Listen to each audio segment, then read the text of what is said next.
como que nós nos movemos a respeito da promessa do Senhor, tá? Pedro, que promessa é essa? Se você tem acompanhado os nossos estudos da escola bíblica, eu tenho certeza que as coisas com certeza as coisas já estão fazendo sentido, né, na sua cabeça, já estão fazendo sentido aí no seu coração. E a promessa de Deus, quando nós falamos sobre a teologia da promessa, nós estamos falando sobre uma promessa que o Senhor tem feito desde muito antes. Não existe, Deus ele não tem um plano especial.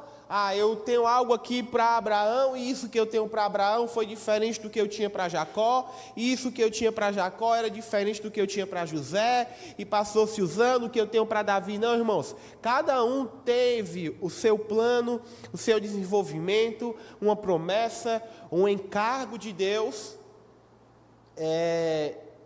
para os seus dias, mas tudo isso fazia parte de algo singular que Deus está fazendo na história até hoje. Nós estamos envolvidos nisso até hoje, tá? Então, eu carrego algo de Deus diferente daquilo que talvez o pastor Carlísio carregue. O pastor Carlísio carrega algo diferente talvez daquilo que o pastor Roberto carregue. Mas todos nós estamos envolvidos em um único plano de Deus. E no decorrer dessa série que nós estamos fazendo de mensagens, que nós temos parado para refletir, nós vimos que o homem caiu. Todo mundo sabe que Adão e Eva, né, Eva cometeu aquele erro, nézinho lá, que eu vendo esses dias o povo posta muita besteira no Instagram, e eu vendo uma pessoa postando dizendo assim: eu estou pagando pelos pecados de alguém que comeu uma maçã, e nem de maçã eu gosto, né? Só que a Bíblia não diz que foi uma maçã, irmão, não existe isso. E é muito egocêntrico da nossa parte dizer que a Eva pecou, mas eu não pecaria. Irmão, eu não me arriscar a dizer não. Eu acho que talvez eu pecaria primeiro que Eva, né? Então, assim, talvez Eva demorou foi muito a pecar se comparasse a mim ou a qualquer um de nós, né? Então, todos nós, irmãos, somos falhos e temos nossos defeitos, e o homem ele peca. E quando o homem peca, no momento que o Senhor ele diz sabe aquele momento quando o seu filho faz algo de errado, né? Quantos aqui têm filhos, irmãos? Levante a mão. Muitos têm filhos, né? Diferente às vezes quando a gente está pregando no culto do jovem, às vezes eu estou pregando no culto do jovem, mas aí tem algumas coisas que o jovem não tem, né? Um dos exemplos é filho. A maioria não tem. Eu não tenho filho ainda. Mas quando uma mãe corrige um filho, o que é que ela diz? Né? Olha, você está apanhando por isso, por isso, por isso. Uma mãe não bate no filho. Uma mãe não bate no filho sem motivo, né? Se uma mãe estiver batendo no filho sem motivo, ela é doida, ela tem que ser presa. Eu lembro quando eu era criança, que às vezes a minha mãe dava ali aquela chineladazinha, aí eu chorava, mas a Esté, uma coisa que ela falava era assim: tá chorando por quê? Eu não bati para chorar? Quiser chorar, eu bato para chorar, né? Eu disse: mãe, pelo amor de Deus, se tivesse sido para chorar, foi para quê, né? Então, quando uma mãe ela corrige um filho, seja com castigo. Quando meu pai me colocava de castigo, ele dizia: você está de castigo por conta disso, disso, disso, porque você fez isso, isso, isso. Então, Jesus ele meio que faz isso ali com Adão e Eva, e ele chega para Adão e Eva e disse: olha, por você agora, pelo suor do teu trabalho, pela dor, pelo sofrimento do teu trabalho, você vai conseguir o teu sustento. Então, ele chega para Eva e olha, agora quando você tiver que dar à luz a um filho, você vai sentir dores. Então todas as mães que sentiram dores por conta do parto, no céu, chega para Eva e diz: Eva, muito obrigado, né? Porque doeu bastante. Então, o Senhor foi dando para a serpente, ele diz que você vai se arrastar, né? E rastejar pelo chão. Mas ele, em Gênesis capítulo 3, versículo 15...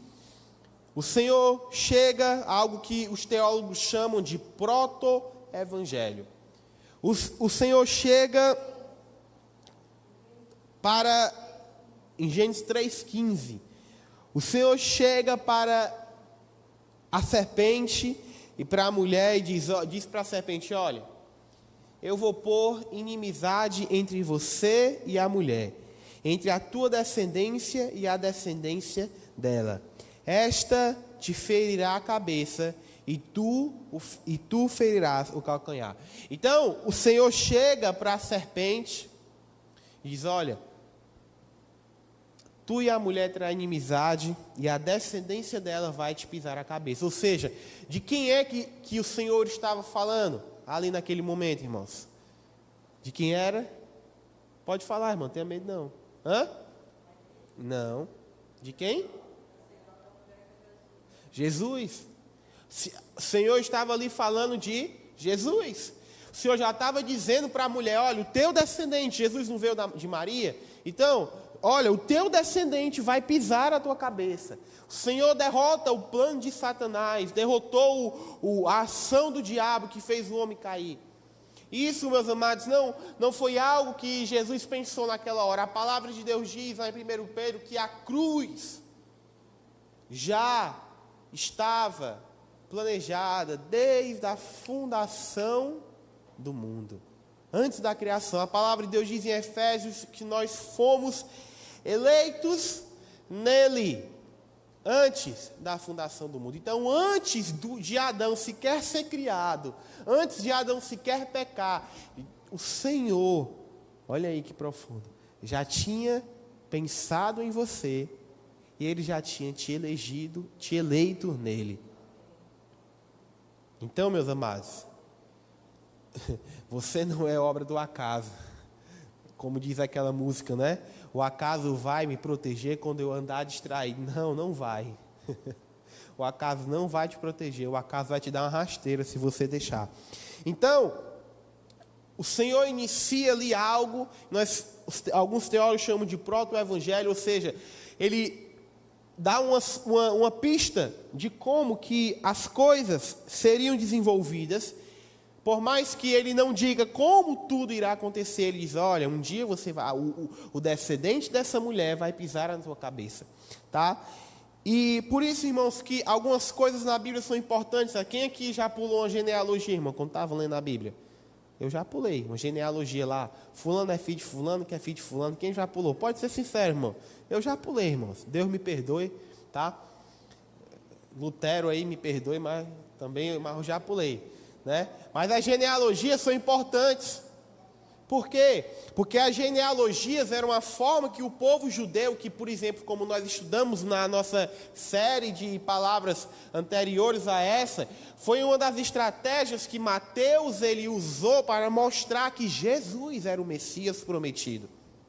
Então se inicia um desenvolvimento da palavra de Deus, onde durante todo o tempo, como nós estudamos, a promessa ela se desenvolve, a promessa ela passa pelos reis, a promessa chega até essa mesma coisa que o Senhor começou ali com Adão, chega até um homem chamado Jacó, que quando ele vai profetizar sobre o seu filho Judá, ele diz: olha, Judá, o cetro nunca se apartará da tua casa. O que é um cetro? Significa autoridade. Cetro é aquele negócio lá, irmãos, que os reis usam, né? Que fica na mão. Quando a rainha Elizabeth, né? Agora da Inglaterra, por da Esté, né? Foi fora da Bíblia, irmão, agora. Quando a rainha se você vê na internet, tem uma série na Netflix chamada The Crown, né? Não sei se alguém já assistiu. Mas quando ela foi coroada, tem até os vídeos na internet ela sendo coroada. Uma das cerimônias da coroação é ela receber o cetro, né? Ela recebe que representa a autoridade, né, do reino dela, e isso tem que ser feito por meio do arcebispo, porque o que a monarquia defende é que Deus coloca autoridade na igreja, e nós vamos ver um pouco sobre isso hoje. Deus coloca autoridade na igreja e a igreja dá essa autoridade a um rei, né? Então, como Deus dá a ela autoridade sobre a nação, então ela recebe um cetro. E a palavra de Deus diz o quê? Para Jacó diz para José, Jacó diz para Judá quando o abençoa: olha, o cetro não se apartará de tua casa. E aí passa-se os anos, Davi, da descendência de Judá, o Senhor chega para Davi e diz: olha, Davi, o reino de Israel nunca vai sair da tua descendência, da tua linhagem. Por isso que Jesus é o leão da tribo de Judá, o descendente de Davi, o nosso rei prometido. Então, foi prometido um rei, Emanuel, Deus conosco, e esse rei é Jesus. E olha que interessante, amados. Davi, por que que Deus ele tinha uma promessa em aberto? O Senhor disse para Judá que o cetro não se apartaria da casa dele. E a palavra de Deus diz que Deus ele não queria, por mais que Deus tenha escolhido Esaú não, o rei antes de Davi, irmãos, me ajude aí, pelo amor de Deus, é muita informação. O rei antes de Davi, rei de Israel antes de Davi. Oi? Por mais que Deus tenha escolhido Saul, escolhido no sentido de disse quem era, mas a Bíblia nos mostra quando o Senhor fala para Samuel: olha, não foi a ti que eles rejeitaram, foi a mim que eles rejeitaram. Não é isso que diz lá em Samuel? Quem já leu isso, amados? Diz o quê? Olha, Samuel, eles não rejeitam. Samuel triste, oh meu Deus. Olha, Samuel, não foi a ti que eles rejeitaram, foi a mim. E aí eu pensava, meu Deus, mas então quer dizer que Deus nunca ia querer que aquela nação tivesse um rei? Eu não penso dessa forma. É porque o rei que Deus tinha para Israel era Davi. Então não é que eles rejeitaram Deus, o sistema político daqueles dias. Eles rejeitaram viver conforme a vontade de Deus. Deus tinha um rei para eles rejeitam viver o reinado no tempo de Deus, escolhem Saul ao invés de Davi. Saul fracassa, os filhos de Saul não levam o governo e Deus levanta Davi. Irmãos, e o interessante é que o que Deus disse para Davi, eu acho que Deus poderia ter dito para Salomão, Deus poderia ter dito talvez para Roboão, se Roboão se encontrasse fiel, mas isso não acontece. Eu vejo da seguinte forma, eu vejo que tinha uma promessa em aberto. O Senhor Deus disse para Judá: olha, Judá, o cetro não se apartará de tua casa, amém? Então tinha uma coisa certa, Judá seria uma tribo de governo, amém? Então o rei teria que ser da descendência de Judá. Até aí ok, mas ainda não tinha, eu acredito que Deus talvez, eu não vou dizer isso assim, pode parecer errado, mas eu vejo que o fato de Deus chegar para Davi e dizer: olha, Davi, você é um homem segundo ao meu coração e eu vou te eleger, é porque o Senhor olhou para Davi e encontrou em Davi, irmãos, um coração adequado para aquilo que ele estava querendo fazer. E eu acredito nessa realidade dos nossos dias. Deus, irmãos, Ele está esperando que alguém, irmãos, um povo, Deus está esperando, nós vamos falar isso no Imersão, nos dias 24 e 25, eu acho que é esses dias, né, Daniel? Daniel está aí não, né? 24 e 25 de novembro, uma sexta e um sábado, vamos falar sobre a igreja do fim, qual é o comportamento que a igreja deve ter nesses últimos dias. Então eu acredito que Deus está esperando, irmãos, uma igreja. Sabe, eu acredito que Deus quer derramar algo sobre Sobral. Eu acredito que Deus quer derramar algo sobre o Brasil. Eu acredito que Deus quer levantar pastores, profetas, apóstolos, missionários esses dias. E tem um bocado de vaga em aberto. Tem um bocado de vaga em aberto e Deus está esperando alguém aqui na terra dar uma resposta para o que Ele está querendo fazer. E quando alguém aqui dá uma resposta para o que Ele quer fazer, irmãos, o Deus pega aquele coração e diz: está aqui, irmãos, aqui. E eu acho que foi isso que aconteceu com Davi. Deus queria pegar um rei que tinha que ser da descendência de Judá e fazer daquele rei um homem pelo qual ele ia manter uma linhagem que ia chegar até o seu filho Jesus, a promessa do Messias. E Deus encontra em Davi esse coração. E o Senhor vê em Davi esse coração, e Deus pega Davi e diz: olha, nunca, o reino vai sempre manter na tua linhagem. E aí nós vamos e nós chegamos até Jesus. E é sobre isso que eu quero falar essa noite. Jesus e a igreja.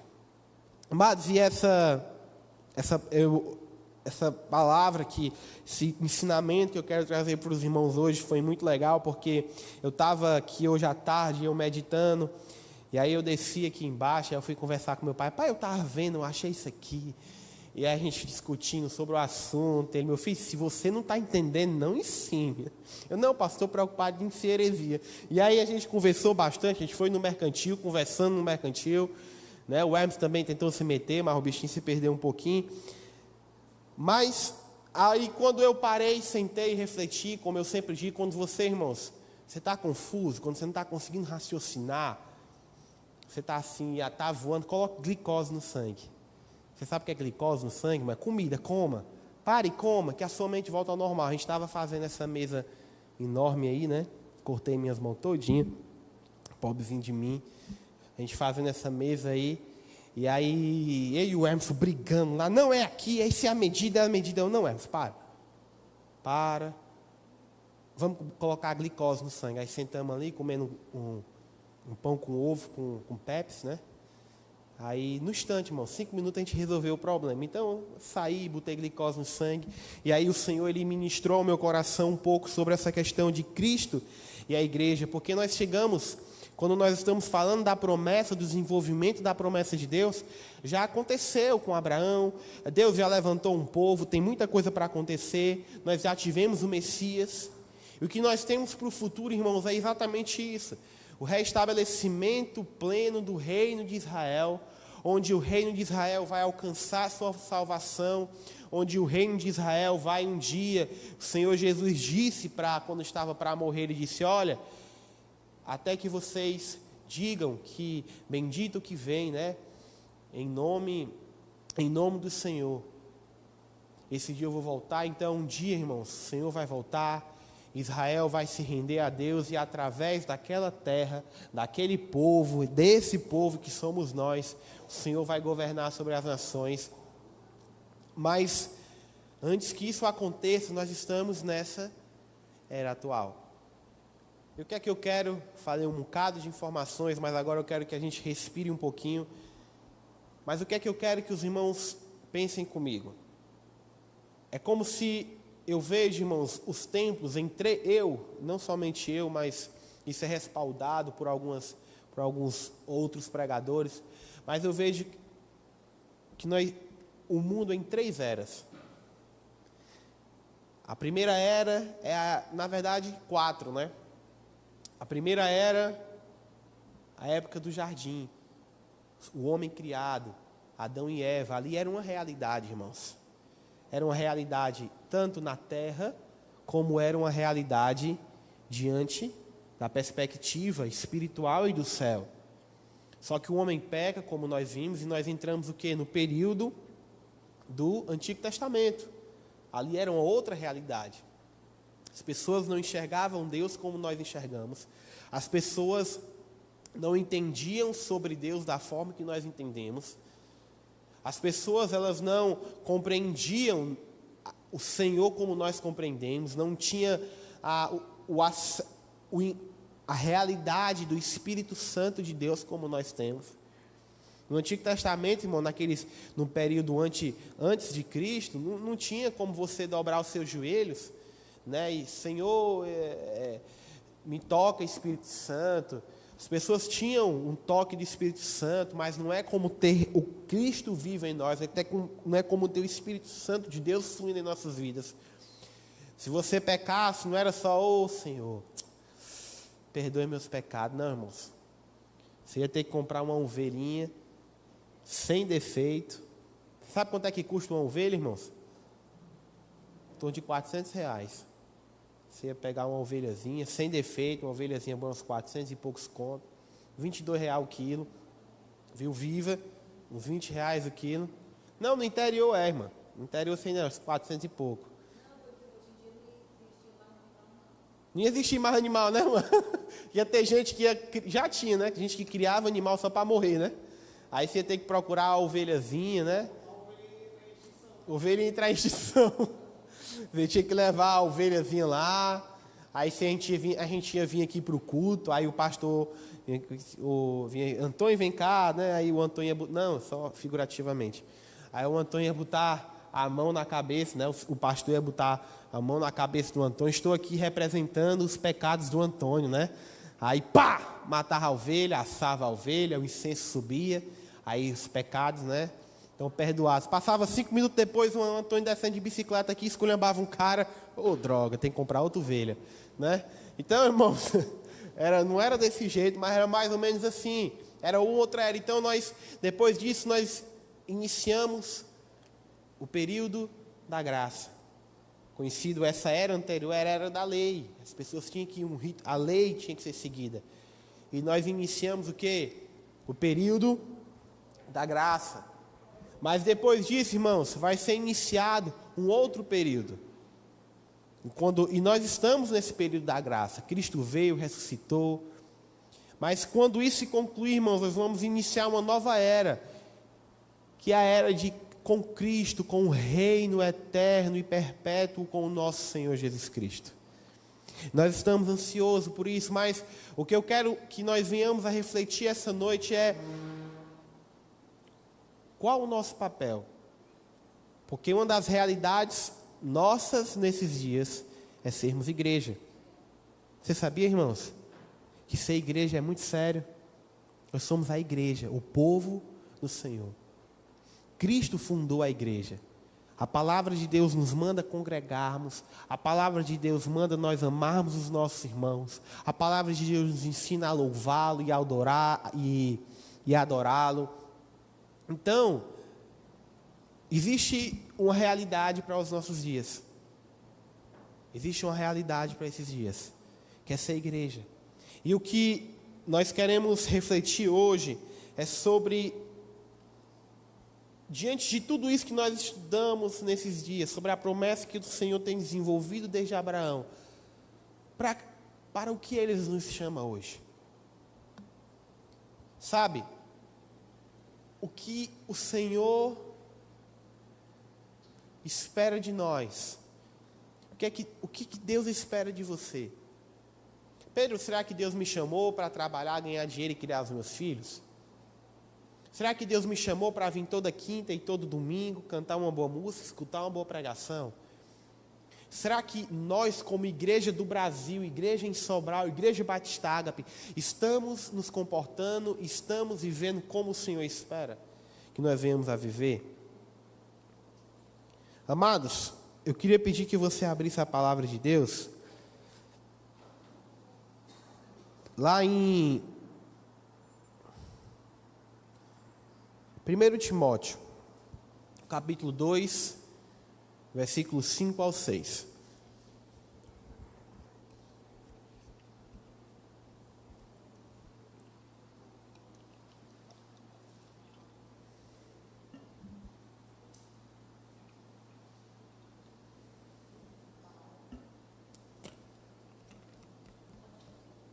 Irmãos, foram quase 1000 anos, as pessoas esperando que se cumprisse a promessa do Messias. O Messias, e ele veio. E nós vivemos nesse dia, o que nós estamos vivendo hoje é a esperança de homens e mulheres que vieram antes de nós. 1 Timóteo, capítulo, versículo 5, diz o quê? Porque há um só mediador entre Deus e os homens, o homem, olha como Paulo fala isso, o homem Cristo Jesus, o qual se entregou a si mesmo como resgate por todos. Esse foi o testemunho dado em seu próprio tempo. Amados, que a gente parasse um pouquinho aqui, e o que é que nós entendemos como, porque há um só mediador entre Deus e os homens, Cristo, o homem, Cristo Jesus. Olha que importante isso. Jesus, ele é o único mediador entre Deus e os homens. O que é um mediador, irmãos? Intercessor, boa colocação. Alguém mais? O que é um mediador? Pode falar, irmão, não tenha vergonha não. O que é que você entende que é um mediador? Tenha medo não, fale. A irmã Rosane falou. O que é um mediador? O que é, Renan? Pode ser, o que lhe...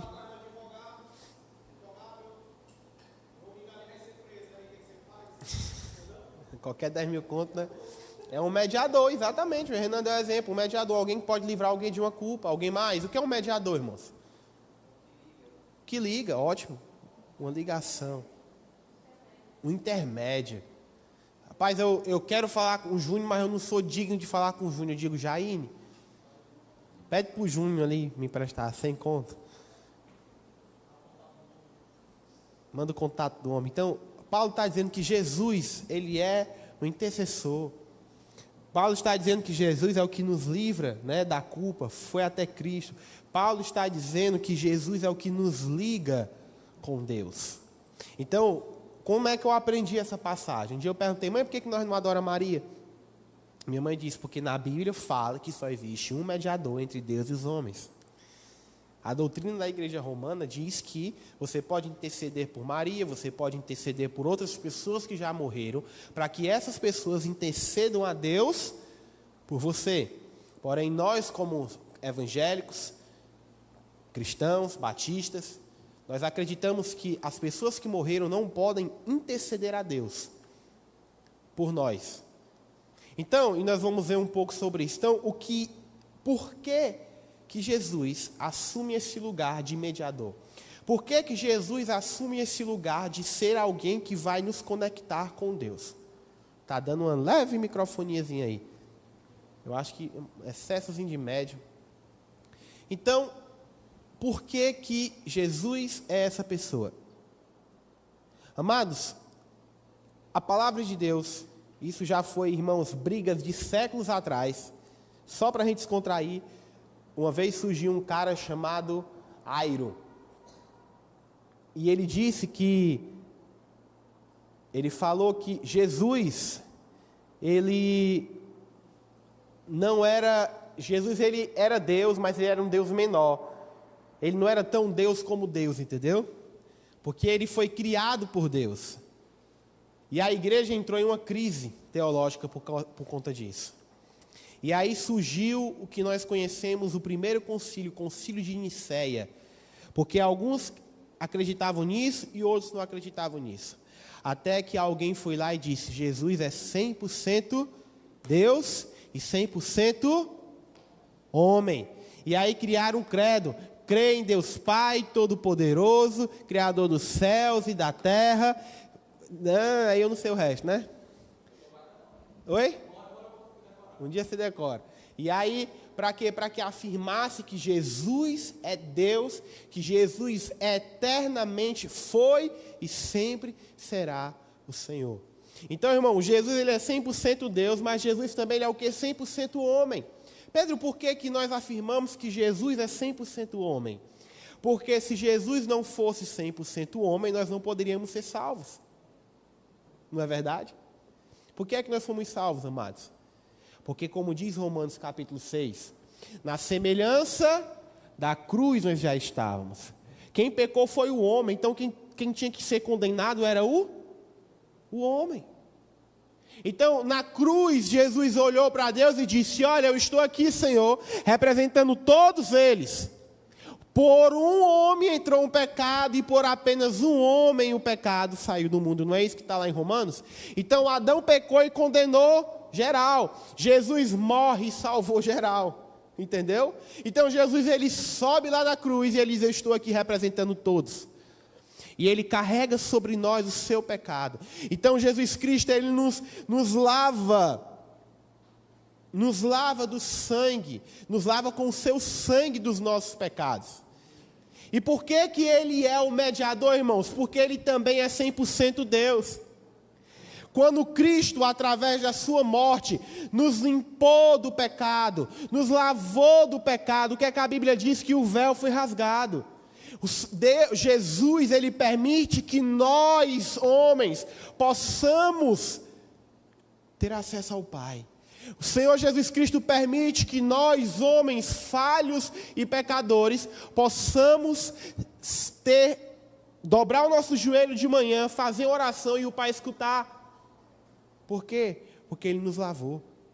Porque foi restaurado aquele prazer que Adão tinha lá no Éden, de caminhar de manhã e ouvir a voz de Deus. O pecado impediu isso, mas o Senhor Jesus Cristo abre as portas do céu para que nós possamos conversar com o Pai. E por que Jesus, irmãos, é o mediador? Porque a palavra de Deus nos mostra que, irmão, se Jesus fosse um anjo que se fez homem, ele não tinha autoridade para falar com Deus. Jesus ele é um mediador porque ele é Deus. Vocês estão entendendo? Ele é um mediador porque ele é Deus. Porque eles são um. Ele tem autoridade. Exatamente. Ele é o mediador porque ele tem autoridade, ele tem moral, irmãos. Ninguém vem ao Pai senão por mim, ele tem moral. Ele é quem pode fazer. Irmãos, Maria, glória a Deus pela vida de Maria, mas Maria não pode porque ela não tem autoridade. Ela não tem autoridade para fazer o mar parar, ela não tem autoridade para abrir o mar. Mas Deus tem. Mas Deus tem. Jesus tem porque Ele é Deus. Então Jesus, Ele é o nosso mediador porque Ele é Deus. Por meio de Jesus, porque fomos santificados por Ele, e aí podemos ver o Pai, e porque Ele tem a autoridade dada por Deus, e porque Ele é Deus, Ele é o nosso mediador entre Deus e os homens. Então, por conta de Cristo, nós temos livre acesso ao Pai. Jesus, meus amados, é a convergência entre o céu e a terra. É através de Cristo que o céu desenvolve o seu propósito na terra. Irmãos, a mediação entre Deus e os homens vai muito além de uma oração. A forma que Jesus escolheu para trazer a realidade é a igreja. E Ele faz isso através de oração e da unidade. Abra a sua Bíblia lá em Mateus capítulo 18, do versículo 15 ao 19. Nós vamos entender um pouco isso. Irmãos, Jesus é a convergência entre o céu e a terra. Jesus é o mediador entre o céu e a terra. E através de Cristo, Deus traz a realidade do céu para a terra. Amém? E como que Cristo faz para desenvolver essa realidade do céu na terra? Através da igreja. Vou dizer de novo. Por meio de Cristo, nós temos acesso ao Pai. Amém? Então, por meio de Cristo, o Senhor faz a convergência entre o céu e a terra. O que é que o Senhor diz? Em tudo que pedires, em meu nome, recebereis. O que é que diz na oração do Pai Nosso? Assim na terra, como nos céus. Então, isso acontece por meio de quem? Por meio de Cristo. E como é que Cristo desenvolve essa realidade acessada por Ele aqui na terra? E através da igreja. Através do Espírito Santo, obviamente, usando a igreja. Vocês entenderam? Então a igreja, irmãos, é o meio pelo qual Deus, pelo qual Jesus e pelo qual o Espírito Santo de Deus manifesta a realidade do céu. E vamos lá. Mateus capítulo 18, versículo 15 diz assim, ó: se o seu irmão pecar contra você, vá e a sós com ele, mostre-lhe o erro. E aí tudo bem. Se ele ouvir, você ganhou o seu irmão. Mas se ele não ouvir, leve consigo mais um ou dois outros, de modo que qualquer acusação seja confirmada pelo depoimento de 2 ou 3 testemunhas. Se ele se recusar a ouvi-los, conte à igreja. E se ele se recusar a ouvir também a igreja, trate-o como pagão ou publicano. Digo a verdade. Olha aí, esse ponto. Tudo o que vocês ligarem na terra terá sido ligado no céu. E tudo que vocês desligarem na terra terá sido desligado no céu. Também digo que, se 2 de vocês concordarem na terra em qualquer assunto sobre o qual pedirem, isso será feito a vocês por meu Pai que está no céu. Pois onde se reunirem 2 ou 3 em meu nome, ali estou no meio deles. Ora, irmãos, eu vou ler novamente. Tudo que vocês ligarem na terra terá sido ligado no céu, e tudo que vocês desligarem na terra terá sido desligado no céu. Amados, o Senhor Jesus, ele diz aqui que a igreja tem a autoridade, irmãos. O que é que ele está dizendo? Ele está colocando uma situação aqui de que uma pessoa pecou. Ah, o fulano pecou, faça isso, não deu certo, faça isso, não deu certo. Então pronto, coloca aquele cara como pagão. Porque o que você fizer na terra estará ligado no céu. Então, o que é que Jesus está nos ensinando aqui como igreja? Ele está dizendo que a igreja tem o poder de manifestar na terra o que está ligado no céu, o que está acontecendo no céu. E como é que isso acontece? Por meio de Cristo. Por que por meio de Cristo? Porque Cristo é o mediador. É Cristo que faz a ligação entre o céu e a terra. Irmãos, e qual é a problemática disso? A questão, irmãos, é que durante os séculos a igreja entendeu isso errado. Quantas vezes nós vamos estudar na igreja católica, na igreja medieval, a Santa Inquisição, né? Eles condenavam pessoas, era salvo quem a igreja dizia que era salvo. Qual é o problema, Pedro? A partir de agora eu vou acreditar que a igreja tem poder para salvar e dessalvar? Não, irmãos. Olha como que o Senhor fala a frase. O que vocês ligarem estará ligado no céu. O que desligar estará desligado no céu. Vocês estão entendendo? Não é que o que a igreja faz decide o que será feito no céu. Mas é o que está feito no céu, é executado na terra a partir da igreja. Vocês entenderam? O que está feito no céu é executado na terra a partir da igreja. Essa é a nossa função esses dias, irmãos. Trazer a realidade do céu para a terra. E o Senhor faz isso por meio da igreja. Jesus faz isso por meio da igreja, através da atuação do Espírito Santo de Deus em nós. E aí, irmãos, o que nós temos que parar e pensar é a seguinte coisa.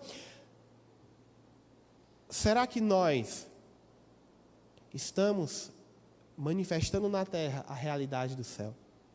Será que nós, como igreja, temos executado os propósitos dos céus aqui na terra? Será que nós, como igreja, nós temos executado aquilo que o Senhor está liberado e disponível no céu para esses dias? Se é nossa essa função, se o Senhor Jesus, a palavra de Deus diz que, lá em Coríntios, não sei se é primeiro ou segundo, mas que o ministério da reconciliação foi entregue a nós. A palavra de Deus fala que Deus cobrará de nós aqueles que nós deveríamos ter pregado e não pregamos. Paulo vai dizer em Romanos, como pregar se não há quem pregue? Como ir se ninguém vai? Irmãos, não vai descer um anjo do céu e vai pregar aqui, não. Irmãos, não vai vir um anjo do céu e vai se candidatar a ser missionário, não. Não vai acontecer isso, irmãos.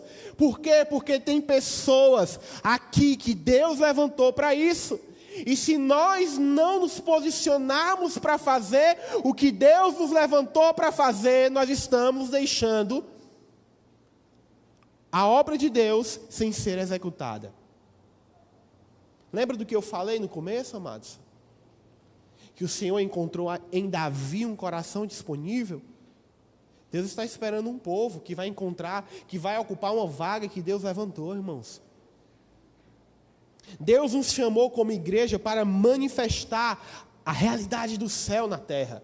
O nosso papel nesses dias é estarmos conectados, irmãos, e como que nós fazemos isso? É tendo Cristo em nós, é sendo Cristo o centro da igreja, porque a obra de Cristo, a obra do Senhor através da igreja não vai acontecer se nós não estivermos conectados com Cristo. Por quê? Porque Ele é o nosso mediador, porque Ele é o único mediador, porque não é através, irmãos, de um bom som, não é através de um bom prédio, não é através de bons carros, não é através de um bom curso de teologia, não é através de bons homens eloquentes, é através de Cristo. Nós só iremos acessar o que o céu quer fazer se nós estivermos conectados com Cristo. Problema, irmãos, que muitas vezes nós estamos conectados com tudo, menos com Cristo. Quantas vezes nós enfrentamos a realidade de o nosso evangelho se transformar, irmãos, em uma máquina de fazer dinheiro? Quantas vezes, irmãos, você quer ver uma igreja crescer, começa a pregar só vitória e só bênção. Irmãos, eu quero ser próspero, eu quero ser abençoado, Deus me livre de não ser, mas... E o Evangelho traz isso sobre nossas vidas, amém, glória a Deus, mas esse não é o motivo pelo qual Cristo morreu na cruz. Esse não é a forma que nós, a única forma que nós, não é a única coisa que nós temos que fazer. O Senhor quer fazer algo nessa cidade, e Ele vai fazer por meio da igreja. Irmãos, ministério itinerante não traz... Ministério itinerante não muda nação.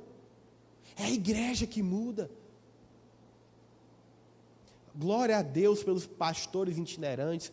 Glória a Deus pelos projetos para eclesiásticos que têm pregado a palavra de Deus. Mas o que vai mudar é a igreja. Eu me lembro certa vez que a gente começou a fazer um culto na praça e tal, e tal, e tal. E era muito bom, dava gente. Mas certo dia o Senhor falou ao meu coração, para. A gente ia lá para a margem esquerda, às vezes, tem até uns vídeos aí da gente. Era legal. Era bom. Mas o Senhor Deus disse, para. Volta para a igreja. Eu me lembro que a gente entregava quentinha, não era? Nós lembro que os irmãos, no domingo à tarde, entregar quentinha era muito bom, mas eu lembro que chegou um momento que a irmã Luciane disse, pastor, a gente não vai mais entregar, porque...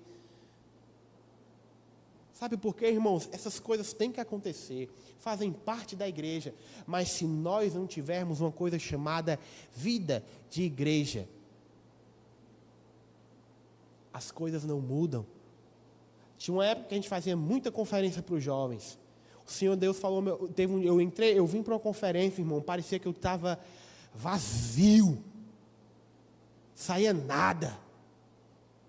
E o Senhor disse, para. Sabe por quê? Porque, irmãos, se a gente viver de agitação, na hora que a festa acaba, todo mundo vai embora, ninguém fica para lavar os pratos. Irmãos, igreja que não tem muito evento, demora a crescer. Igreja que não tem muito oba-oba, demora a crescer. Só que igreja, irmãos, que ora, igreja que ensina a pureza e a essência da palavra de Deus, ela pode até demorar a crescer, irmãos, mas ela transforma vidas. Ela restaura casamentos. Pessoas são transformadas e vivem a realidade do reino. Eu acompanhando o Instagram de um amigo meu, que casou agora em Fortaleza, e ele faz parte de uma mega igreja lá em Fortaleza, uma igreja que tem aproximadamente 12 mil pessoas. A igreja tem 12 mil pessoas. Irmãos, eu não tenho nada contra grandes igrejas. Em nome de Jesus, que a nossa igreja se torne uma igreja enorme, com milhares de pessoas servindo ao Senhor. Mas ele estava casando, e quem estava fazendo o casamento dele era um pastor de uma outra igreja. Sabe, amados, imagine você não poder ter... Eu não vou julgar o irmão, às vezes ele gostava mais desse pastor, mas... Você fazer parte de uma igreja e não poder ser pastoreado. Do que adianta? Eu creio que é uma igreja de Deus e legítima, mas o que adianta 12 mil pessoas se um dia Você fica doente, não tem ninguém, você não tem um pastor quando falta. Não é que o pastor tem que fazer essas coisas, irmãos. Mas se aqui alguém ficar doente, irmão, e botar o nome no ciclozinho de oração da segunda-feira, 5 horas da tarde, você vai receber a oração, irmão. Eu estou mentindo?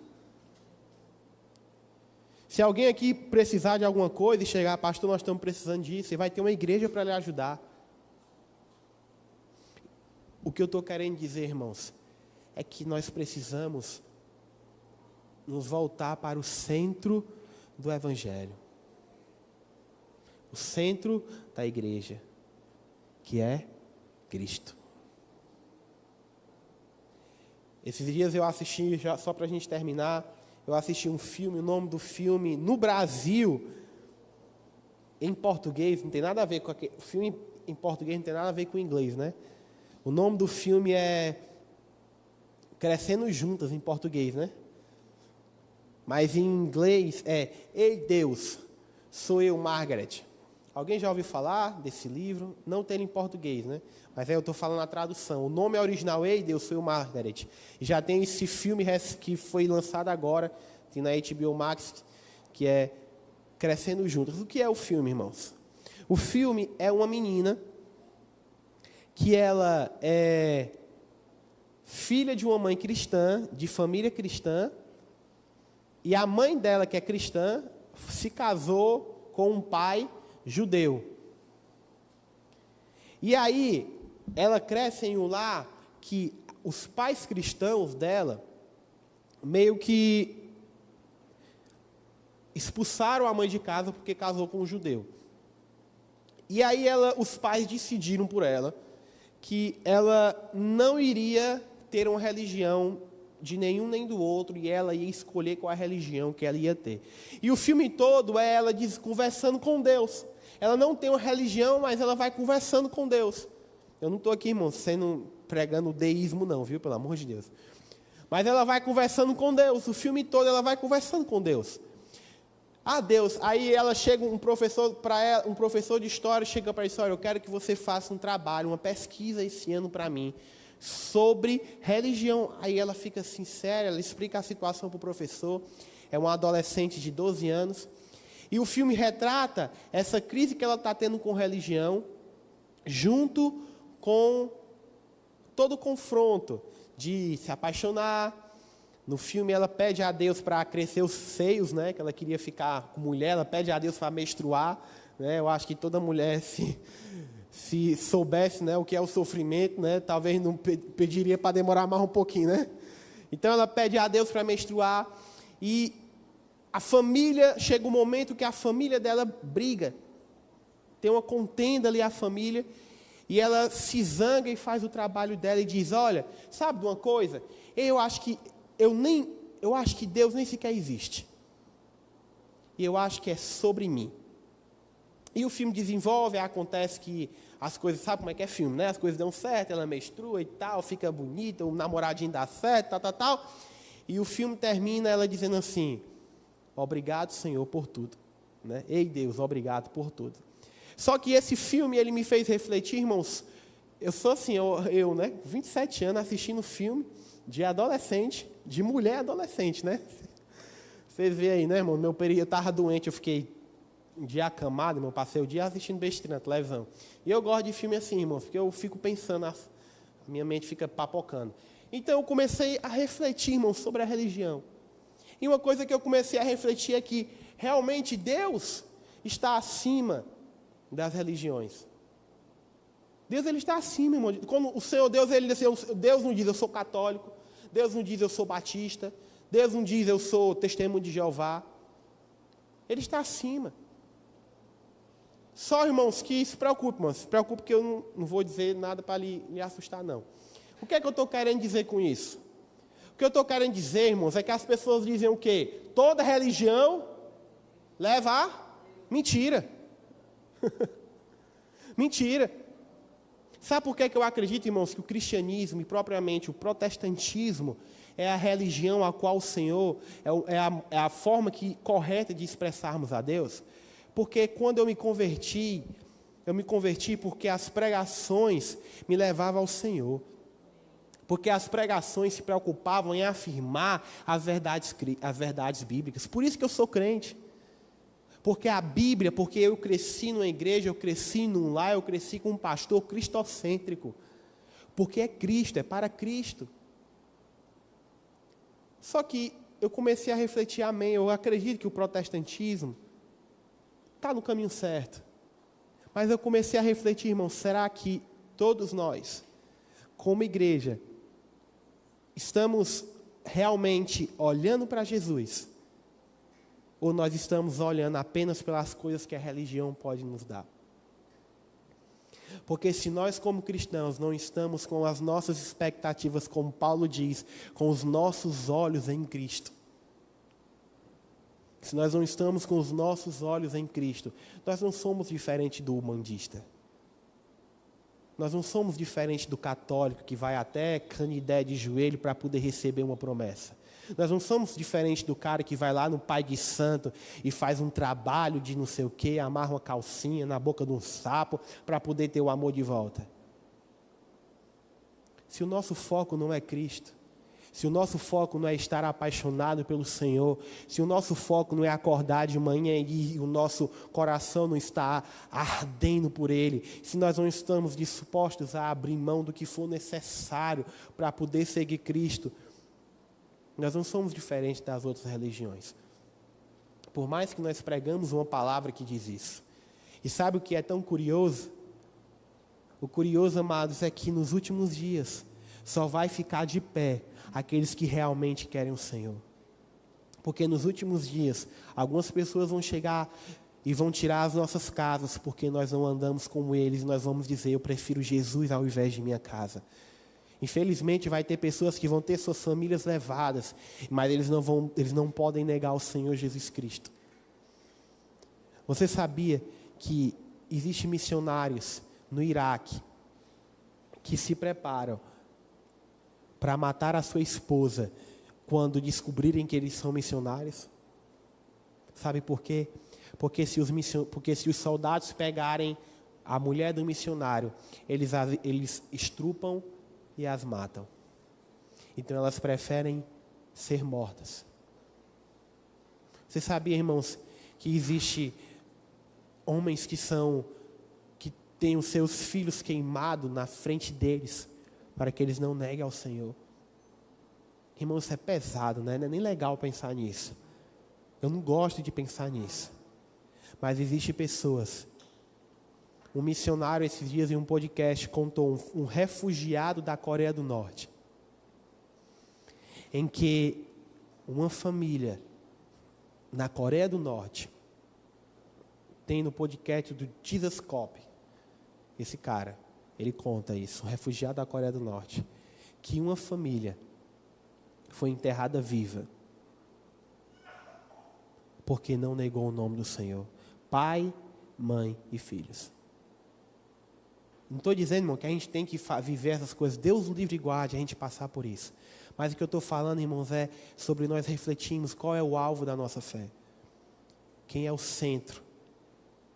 Porque se o centro for Cristo, nós vamos mudar essa cidade. E só para encerrar, eu termino dizendo o que Paulo diz, lá em Romanos capítulo 11, versículo 36. Porque dele, para ele, são todas as coisas. Amém. Vamos orar ao Senhor, fique de pé.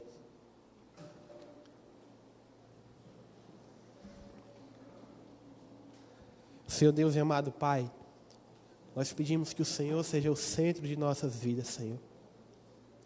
E eu sei, Deus, que quando o Senhor olha lá do céu, aí do céu para nós, e o Senhor vê as nossas falhas, o Senhor não nos odeia, Senhor.